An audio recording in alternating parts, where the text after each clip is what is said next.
Assalomu alaykum aziz muxlis, Guli TV kanalimizga xush kelibsiz. Toshkentimiz, O'zbekistonimiz, ya'ni Toshkentim O'zbekistonimizdan mojaro bo'lib ketmasin.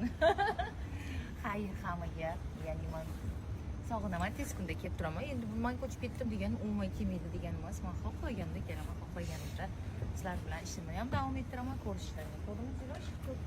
Tamom bilan xayrlashish uchun aeroportga meni olib ketadi. Bu naborot Turkiyada bo'lgani yaxshi menga. Ko'proq gaplashamiz. Toshkentda vaqt yo'q. Turkiyada bemalol olsan deydi, bemalol gaplashasan. Mana bu yerda ishim ko'p bo'ladi, bemalol bo'la olmayman o'shaning uchun. Shahrin senga topshirdim ishlarni.